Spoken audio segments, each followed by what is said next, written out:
So, is diagnosis and management of the systemic hypertension.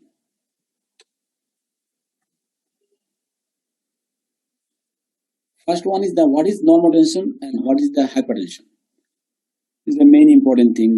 Which one is we say the hypertension and which one we say the normotension. So it is a long debate and going on for a long time. We are not in debating, but just we are following some guidelines from outside the world. But there is always a debate. What is normotension and what is hypertension? Some patients are going to be stroke in 120/80 millimeter mercury.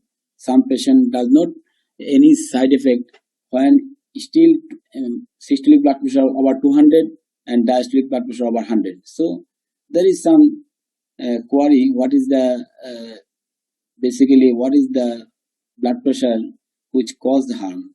So the relationship between the blood pressure and cardiovascular and renal event is continuous, making the distinction between normotension and hypertension based on cutoff BP values somewhat arbitrary. So hypertension is defined as the level of blood pressure at which the benefits of treatment unequivocally outweigh the risks of treatment, as documented by clinical trials.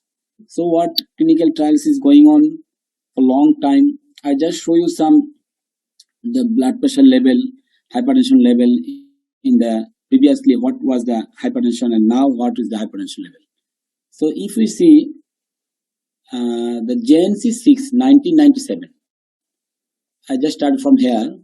In 1997, you see the blood pressure is the level is 120/80 was the optimal, normal borderline, and that time hypertension called more than 140/90. Is the JNC6 Joint National Committee from based on USA. They say that hypertension is more than 140/90. They categorize 3 groups, and after 97 there is come JNC7 2003 and JNC8 2014. You see, after that these two up to 2014. What was the hypertension?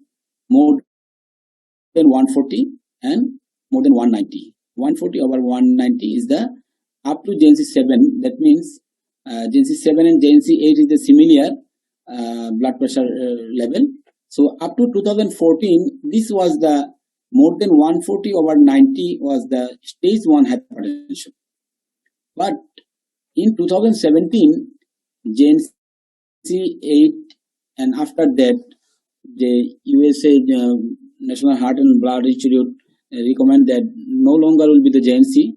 That time, American College of Cardiology and AHA in 2017 they published guidelines after JNC8.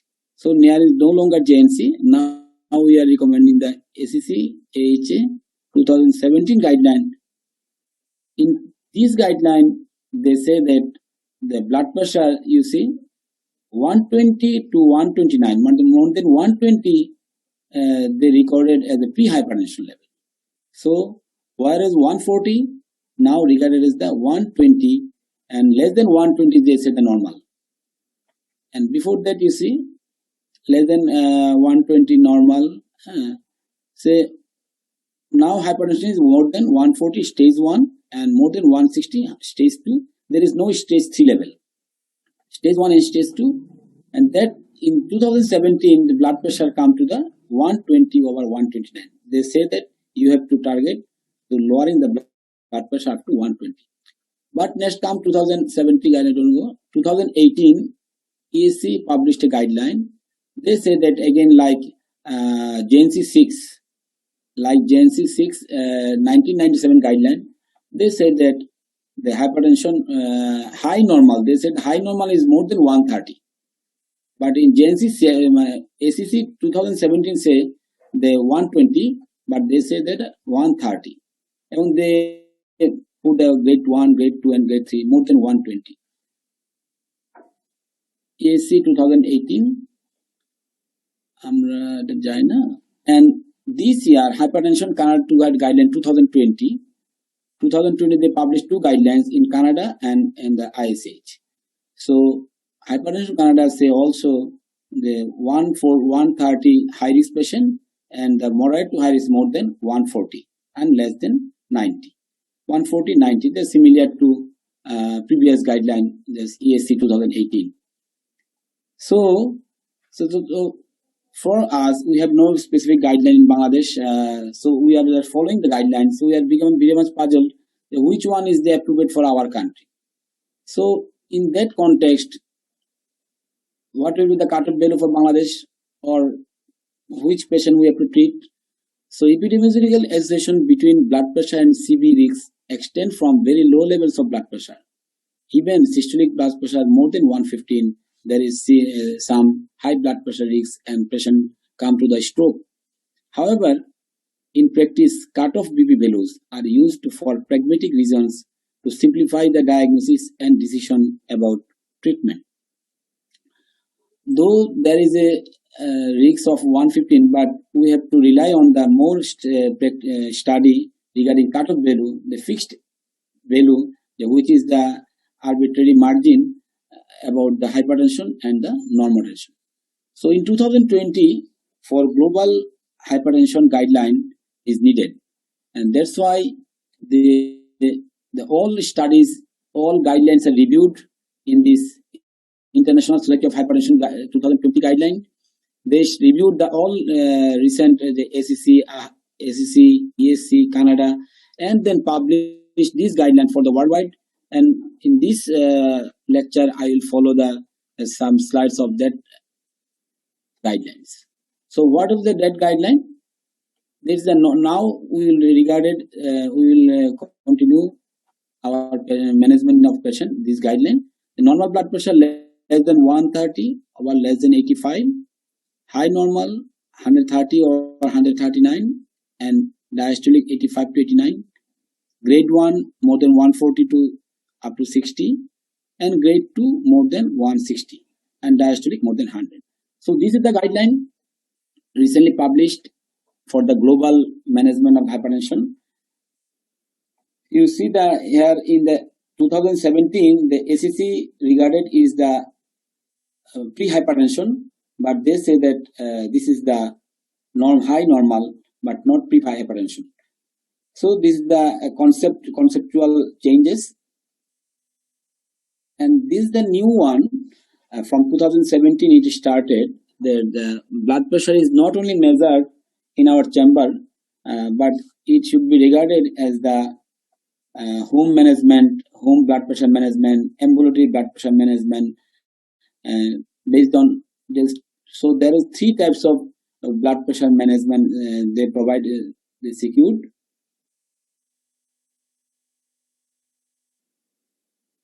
Based on office BP, ABPP, and home blood pressure management or ambulatory blood pressure management.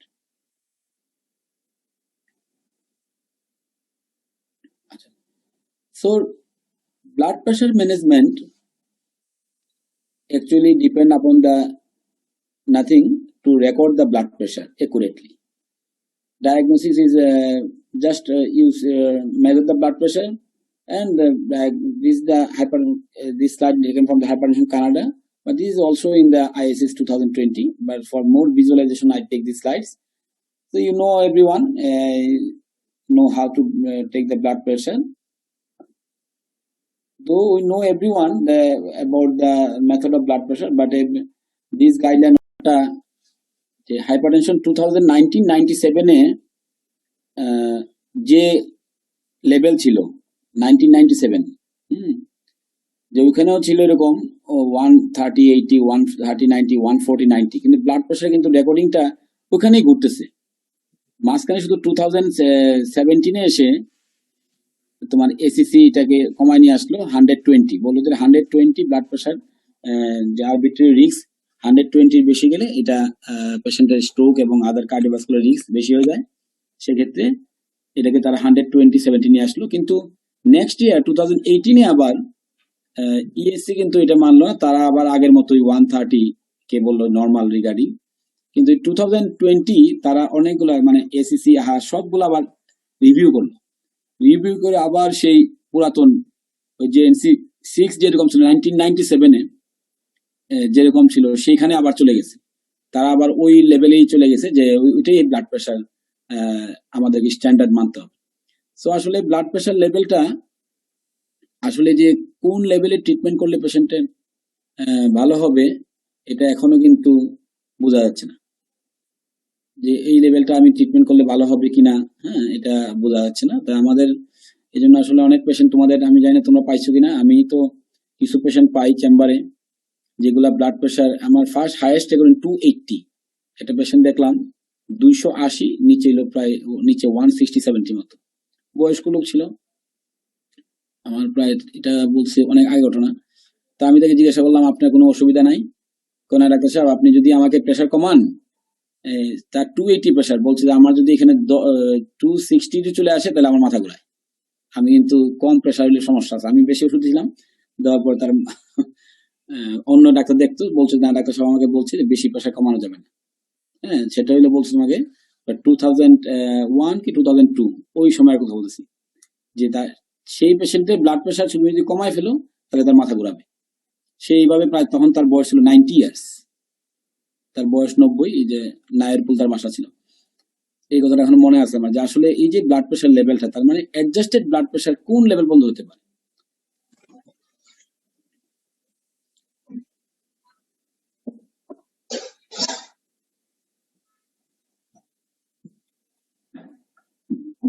Sir ওই sharing অপশনটা একটু ইয়ে করা আছে sir, sharing অপশনটা sir on করে দেন sir. হ্যাঁ sir share করা যাচ্ছে স্যার, স্যার শেয়ার করতে পারেন sir.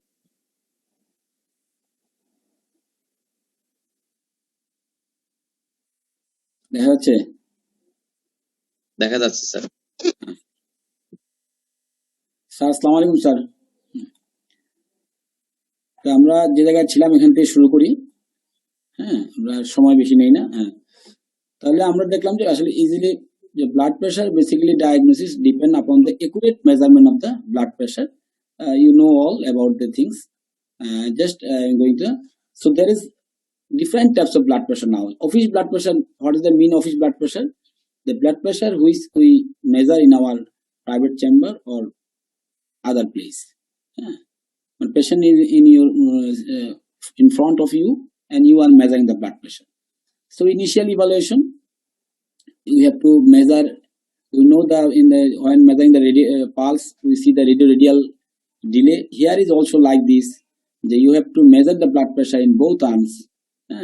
If there is a difference between two more than 10 repeated measurement, use the arm with the higher blood pressure.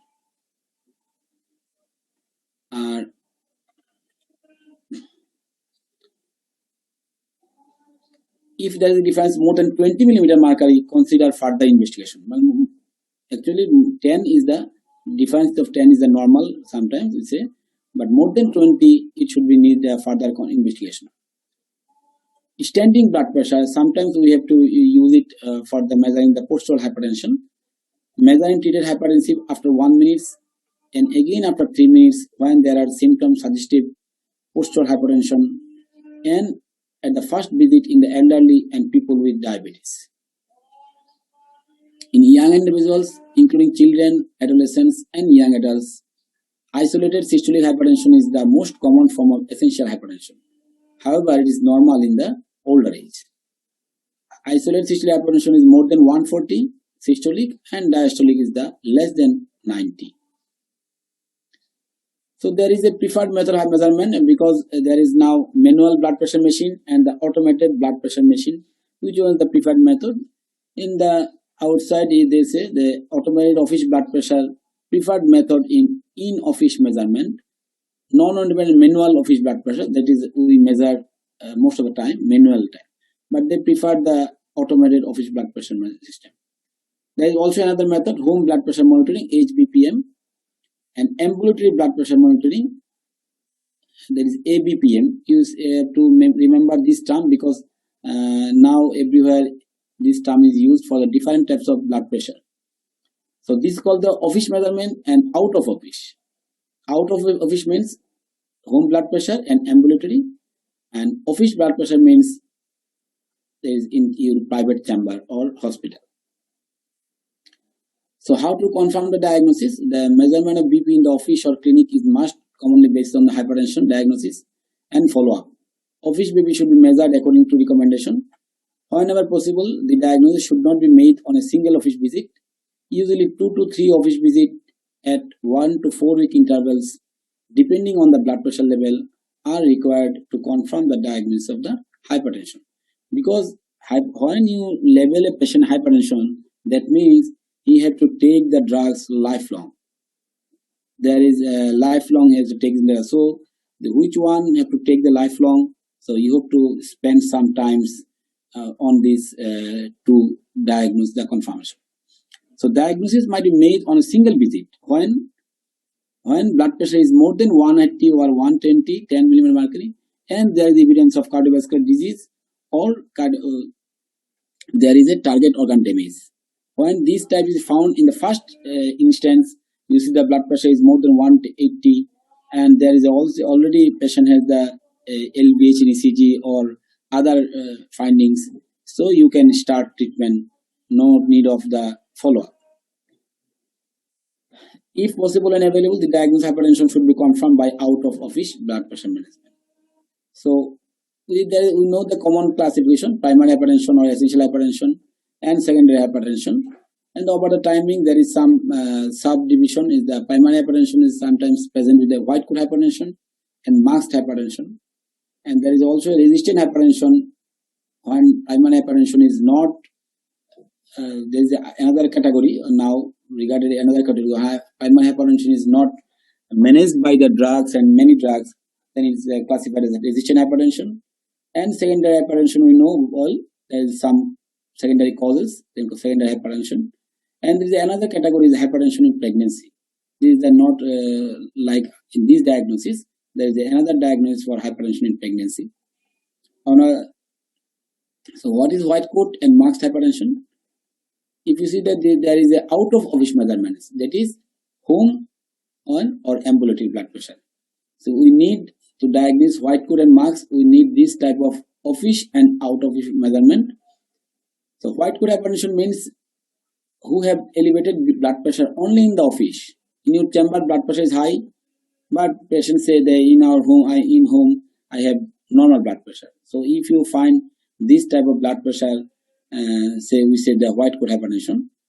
And masked hypertension, that means who have the normal blood pressure in your chamber, but in a house or other environment he has the high blood pressure. So this is called a masked hypertension. This is the guy. This diagnosis has a many aspect. I have not go through for the time constraint. So I just give you the information regarding white coat and masked. So these conditions are common among both untreated subject and those treated for hypertension. About 10 to 30% of subjects attending clinics due to high blood pressure have white coat hypertension, and 10 to 15% have masked hypertension. So this group is a silent killer group because you are not regarded him as a hypertensive patient, but this hypertension make him to the target organ damage, and these patients are more risky than usual patients. Resistant hypertension is defined as the seated office blood pressure more than 140/90 in a patient treated with 3 or more antihypertensive medication at optimal doses, including a diuretic, and after excluding pseudo-resistance as well as the substance or drug-induced hypertension and secondary hypertension. So, if you comment resistant hypertension, you have to exclude the other thing also, the hypertension inducer and some secondary cause of hypertension. So what do you mean pseudo-resistance? That means poor blood pressure measurement technique, white coat effect, non-adherence, and suboptimal choice in antihypertensive therapy. So if you cover all the things and overcome this pseudo-resistance, and that time the blood pressure is still 140/90, including a diuretics, you can say this resistant hypertension. So nearly 50% patients have pseudo-resistance than resistant hypertension. So you say that 50% of patients diagnosed with resistant hypertension have pseudo-resistance rather than the true resistant hypertension. So you have to aware when you classify the patient resistant hypertension, we have to exclude the pseudo-resistance causes. Secondary hypertension, a specific cause of secondary hypertension can be identified in 5 to 10% of hypertensive patients. The most common type secondary hypertension in adults are renal parenchymal disease, renovascular hypertension, primary aldosteronism, chronic sleep apnea, and a substance or drug induced. So hypertension in pregnancy is a condition affecting 5% to 10% of pregnancies worldwide. Maternal risks include placental abruption, stroke, multiple organ failure, disseminated vascular DIC. Fetal risks include intrauterine growth retardation, preterm birth, intrauterine death. So it should be cared. And there is a different types of presentation, like pre-existing hypertension. When you get the patient blood pressure is before less than 20 weeks gestation and last more than 6 weeks postpartum with proteinuria, then we say the term pre-existing hypertension. Gestational hypertension, patient was before normotensive, but it start more than 20 weeks of gestation and last less than 6 weeks postpartum. And there is another term, pre-existing hypertension plus superimposed gestational hypertension with proteinuria. And there is another term, pre-eclampsia, hypertension with proteinuria. Eclampsia, hypertension in pregnancy with seizure, severe headache, visual disturbance, and low urinary output. There's immediate treatment and delivery required. And there is one other HILP syndrome, hemolysis, elevated liver enzymes, low platelets, immediate treatment and delivery required. These are the most extreme form of the pregnancy-induced hypertension, eclampsia and HILP syndrome. And there is another thing we have to just know the level of the when we say hypertensive emergency and hypertensive urgency. And the hypertensive emergency is the association of substantial elevated blood pressure with acute hypertensive organ damage. Target organs include the retina, brain, heart, large arteries, and the kidneys. So there is some specific presentations of hypertensive emergency. You know all, but just I level the remembering the issues. The malignant hypertension, the severe blood pressure elevation more than 200 over 120, associated with advanced bilateral retinopathy, hypertensive encephalopathy, severe BP elevation associated with lethargy, seizure, cortical blindness, and coma in the absence of other explanation, hypertensive thrombotic microangiopathy, severe elevation BP elevation associated with hemolysis and thrombocytopenia in the absence of other causes, and improvement with BP lowering therapy. Severe BP elevation associated with cerebral hemorrhage, acute stroke, acute coronary syndrome, cardiogenic pulmonary edema, acute aneurysm dissection, and severe preeclampsia and eclampsia. These are also other presentation of the high blood pressure emergency. But patients with substantial elevated blood pressure who lack acute hypertensive mediated organ damage are not considered a hypertensive emergency and can typically be treated with oral antihypertensive therapy. This is called hypertensive urgency. So another term we are using here, the hypertension mediated organ damage, HMOD. Previously it called the target organ damage, TOD. Just terminology change, but things is same. Is defined as the structural or functional alteration of the arterial vasculature and or the organs it supplies that is caused by elevated blood pressure. End organs include the brain, heart, kidneys, central and peripheral arteries, and the eyes. We know all that the target organ damage is now terminology change, the HMOD. So these are all about the diagnostic purpose because the hypertension is only the report of the level of the blood pressure. So this, if you know these terms, we can say the hypertension is which type. So in the management plan, the why we treat the hypertension. First, we have to know that why treating the hypertension. The meta-analysis RCTs including several 100,000 patients have shown that a 10 mm marker reduction in systolic blood pressure or a 5 mm reduction in the diastolic blood pressure is associated with significant reduction in all major cardiovascular events by 20%, all cause mortality by 10 to 15%, stroke by 35%, coronary events by 20%, and heart failure by 40%. So these you see the benefits of lowering the blood pressure. And these relative risk relation are consistent irrespective of baseline blood pressure within the hypertensive range, the level of CV risks, comorbidities, age, sex, and ethnicity. So, ISH, International Society of Hypertension, this guideline is recommended for using the worldwide and including our Asian or South Asian ethnicity. So they say that this guideline should be used in this region, and if we lower the blood pressure, we can get the similar benefits. So how low should systolic blood pressure be lowered? কতটুক আমাদের নামাইতে হবে? This is the hotly debated topics. A key discussion point is the balance of potential benefits versus potential harm of adverse effects. This is especially important whenever blood pressure targets are lowered, as there is a greater potential for harm to exceed benefit. If you lower the blood pressure more, then benefit can be lower than the risk. So risk will be the more. So that's why you have to understand which pressure is accurate. So it is individualized. Sometimes we find a female patient come to you the blood pressure 90/60. In terms of blood pressure definition, patient is hypotensive. So you give this patient orsaline and other thing to raise the blood pressure. Then she came to you the blood pressure 100/70 and with a complaint of headache. So you don't know which blood pressure is adjusted for his hemodynamics. So and another things, this guideline is just guideline, but you have to use it for individualized. Because blood pressure is adjusted matter. So this why it is the hotly debated topics for long time. Still debating going on. We don't know in the future which was the normal blood pressure or which is the high blood pressure.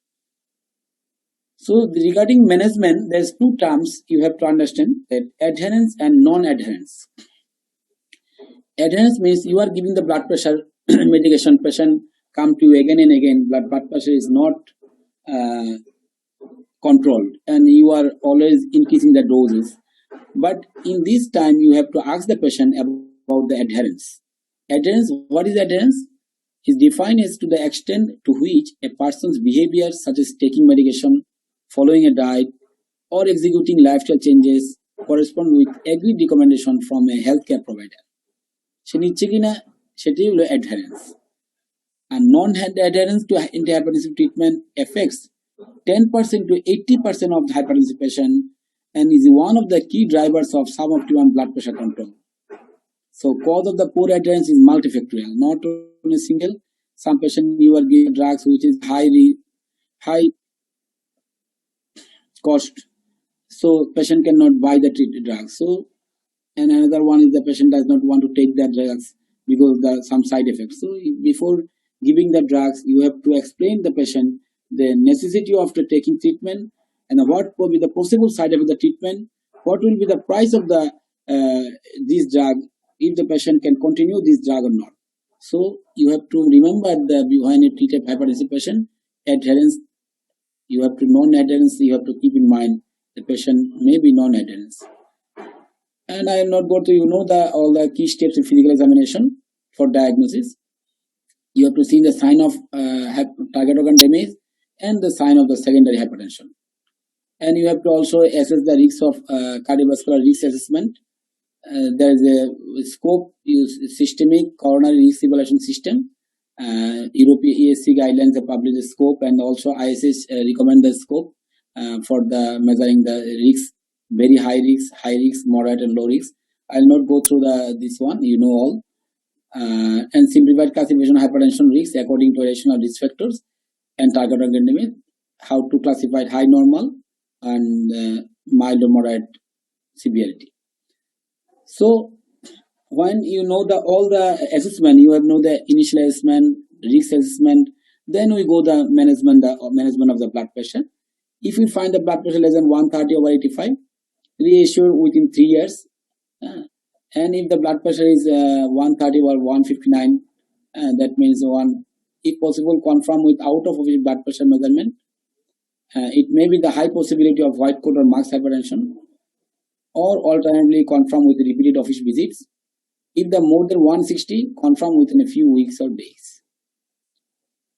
So how treatment plan is the non-pharmacological, pharmacological, device therapy, and surgical.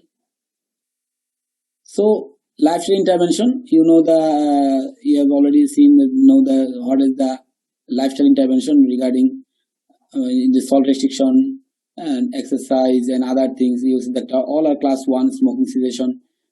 You have already discussed these things before defined classes. So lifestyle intervention is the first one, non-pharmacological. And management of cardiovascular disease, hypertensive patient, we have also score. So what will be the ideal characteristic of a drug?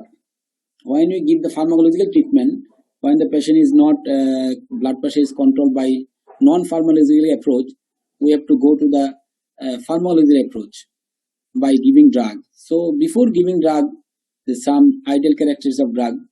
Treatment should be evidence-based in relation to morbidity or mortality prevention. Use a once daily regimen which provides 24 hours blood pressure control. Treatment should be affordable and are cost effective relative to other agents. And treatment should be well tolerated.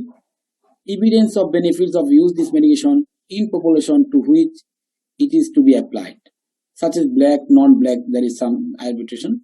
So before giving a drug, we have to ask patient or counsel the patient regarding use of the drugs. That's why the non-adherence will be lower. And if the patient has comorbidities, in addition to blood pressure control, the therapeutic strategy should include lifestyle changes, body weight control, and the effective treatment of the other risk factor to reduce the residual cardiovascular risks, such as lifestyle change, LDL lowering, blood pressure lowering, serum uric acid, and antiplatelet drugs. So an off-it blood pressure targets for treated hypertension, target blood pressure is on at least 20 millimeter and less than 10 millimeter, ideally less than 140/90. Which blood pressure you have to, patients come to you with that blood pressure, you have to reduce minimum 20 millimeter systolic and 10 millimeter diastolic initially. So here is this say less than 65 years is optimal target, less than 130, and more than 65 years less than 140.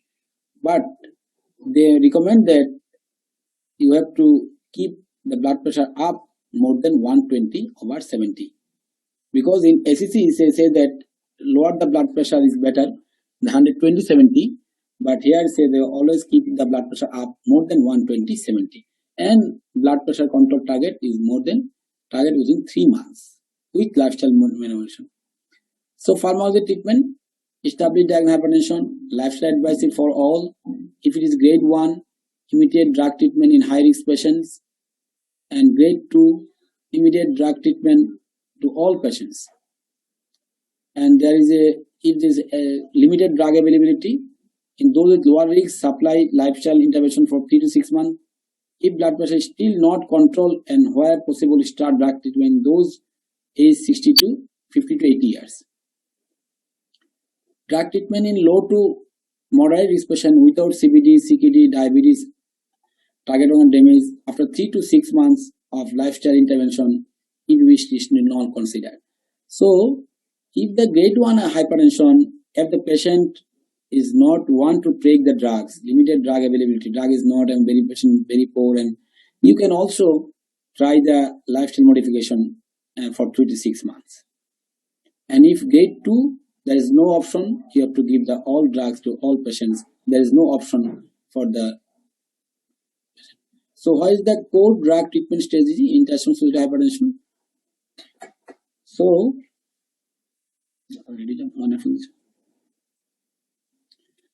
stage 1, for step 1, dual low dose combination AC, we go the next slide. Ideally single pill combination therapy. Step 2, dual full dose combination A plus C, first A plus C, A plus C.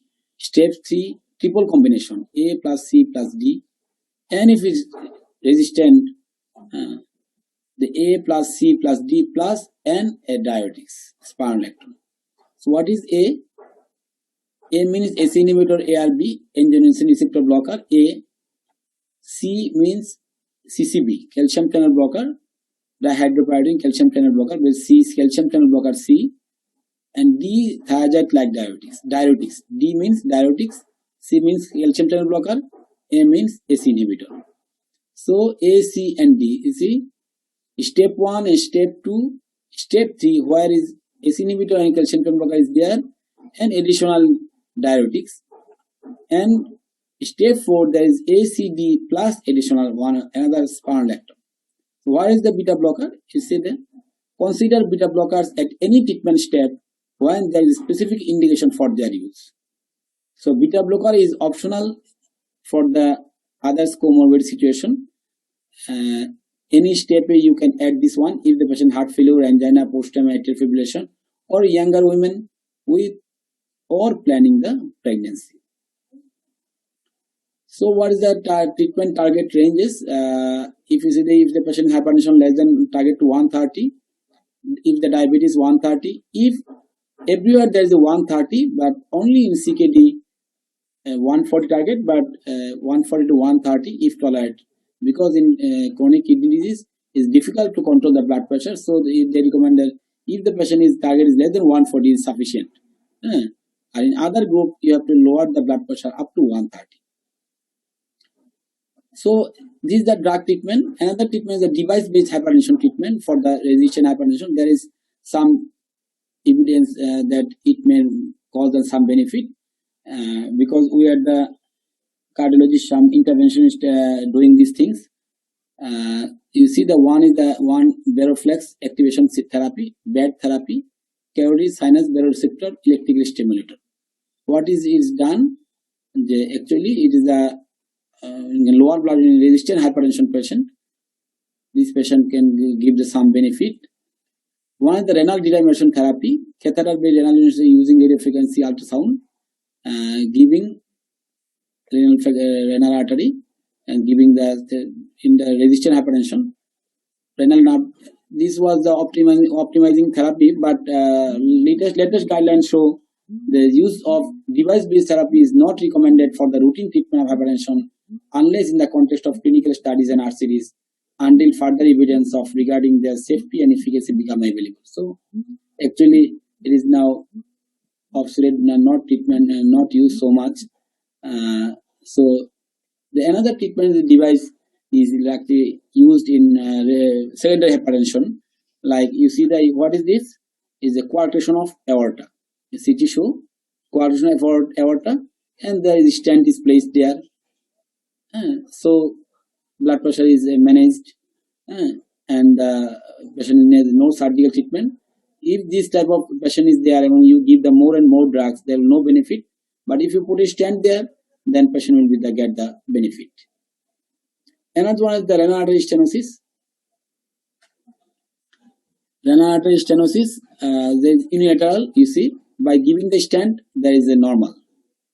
Another one is the bilateral renal artery stenosis. You see bilateral stenosis, and when you give the stent, this is the now normal. So if you secondary hypertension you target it, sometimes we go during angiogram, we show you have seen this renal angiogram, and if you find some this type of agent, and this is the done by the interventionist, it is also treatment of the hypertension. The same also surgery is also the treatment for the secondary hypertension. In summary, let's go in the last slide. In summary, for diagnosis, we have already said the single office blood pressure management, normal blood pressure level, high normal and hypertension. And if we find this level, reassure of the 3 years. And if we find the high normal or second more than 140/90, so take two more reading or use the average of second and third. And if there is more than 130 to 85 millimeter mercury, reassure in 2 to 3 office visit. If possible, confirm with home out of office measurement. A repeated blood pressure measurement 140/90 indicates hypertension. So by this diagnosis, we can, if the patient diagnosis, then evaluation, some lab test should be done, and additional test according to target organ damage. And the treatment is already discussed. If the grade 1,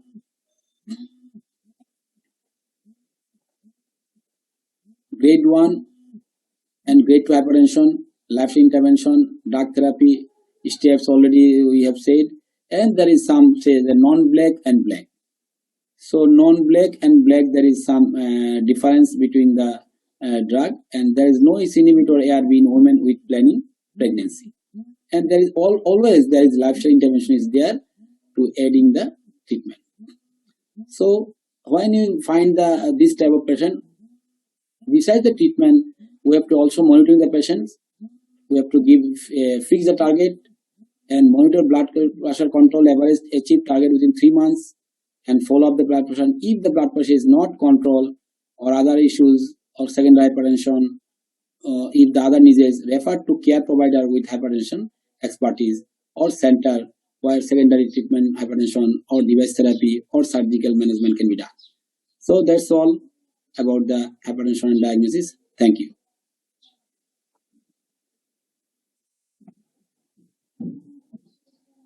আমাদের মনে হয় টাইমও প্রায় শেষ পর্যায়ে আছে।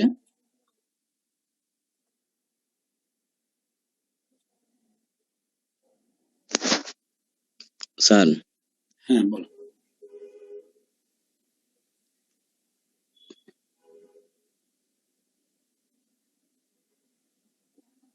কামাল কোনো question আছে?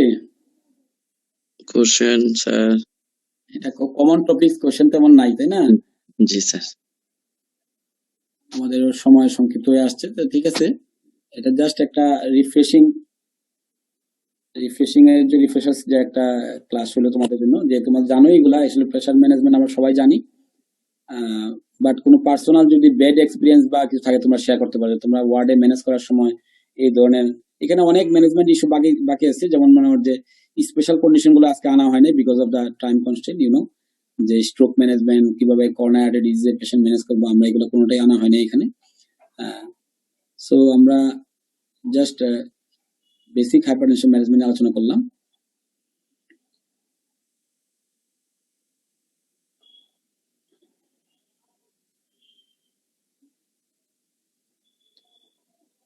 কারো যদি কোনো কোশ্চেন না থাকে তাহলে আমরা স্টপ করি, কারণ টাইম আর বেশি নাই, 4 মিনিট আছে। জি sir. G sir.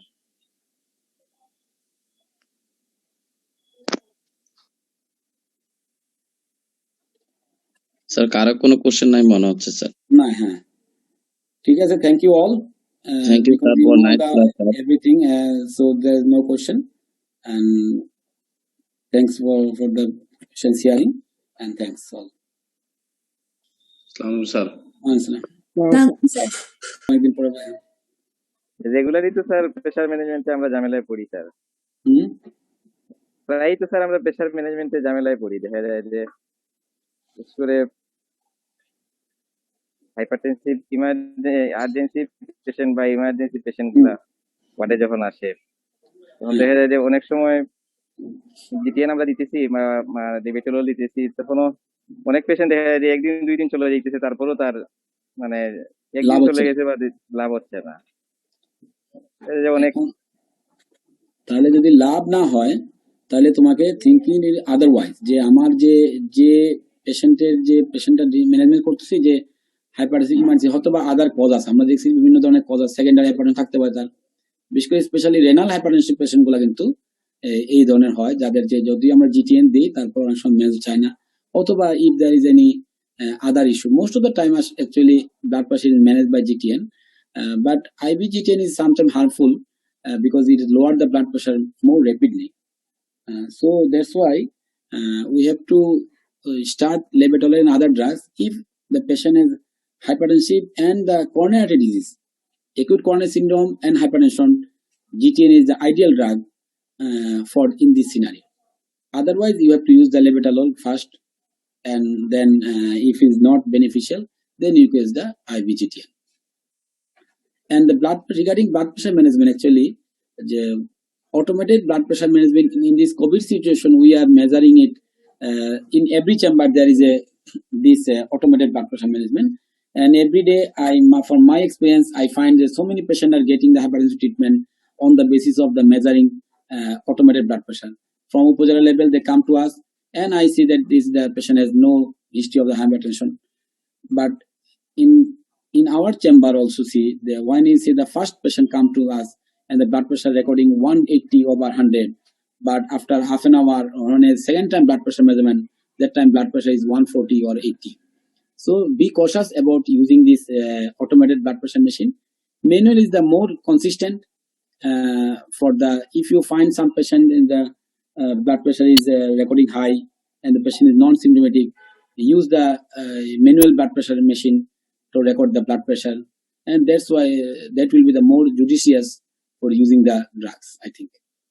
In ward actually it's difficult now in the COVID situation, but this, all patients are not COVID, and if you find some patient is more blood pressure high, you record the blood pressure not by intern. You see the also the non-adherence একটা main cause হলো less blood not proper recording of the blood pressure. So if intern come here to learn, he is not doctor, he is called intern doctor, not just intern doctor, interns. And he come here to train under you, so he can record the blood pressure, but his or her blood pressure recording should not be regarded as the management of the blood pressure management. So when you find a blood pressure high, you go there and manual blood pressure, measure blood pressure, and recorded it as a true hypertension. So anyway, time is very much less, and thank you again. Thank you, sir. Okay, thank you.